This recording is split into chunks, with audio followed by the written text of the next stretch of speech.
Hi mga kumare, welcome back to my YouTube channel. For today's video, bagong loan app naman yung ating i-review. Ito ay si VFLAS. Sinasabi nga guys na pwede daw makapag-loan up to 50,000 pesos. With loan term up to 121 days and ang interest rate lang daw is 0.05%.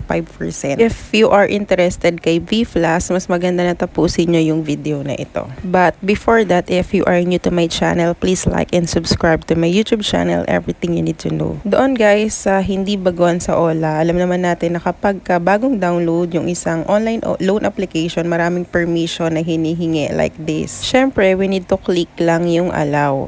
After nyan, lalabas na nga yung dashboard ni VFLAS. Ayan nga nakalagay, maximum loan amount is 50,000 pesos. Ang loan term is 121 days and ang interest is 0.05%.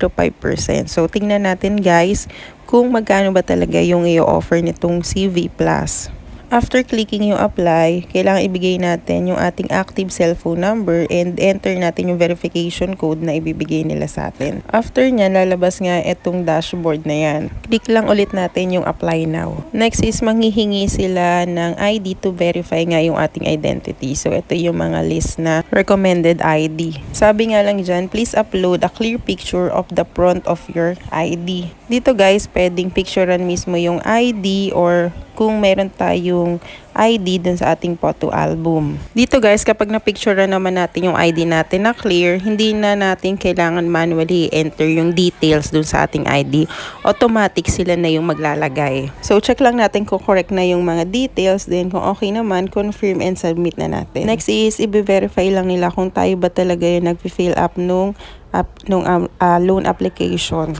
Next is, maglalagay lang tayo ng ating identity information and yung ating work information. Dito guys, sa work information, ito yung list ng mga profession. Pwedeng student daw. Pwede rin kung ikaw ay isang unemployed, contract employee, factory worker, or isang BPO worker. Then, hihingi sila ng 5 emergency contact details. So, dito, kailangan nakasave sa ating phone book.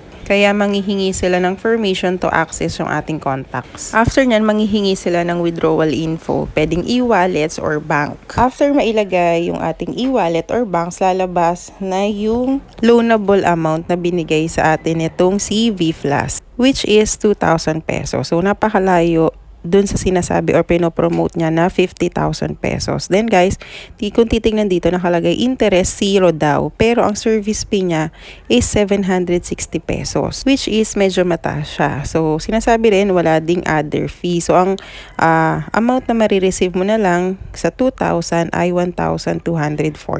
And ang repayment after 6 days lang, which is guys napakataas po ng kanyang service fee.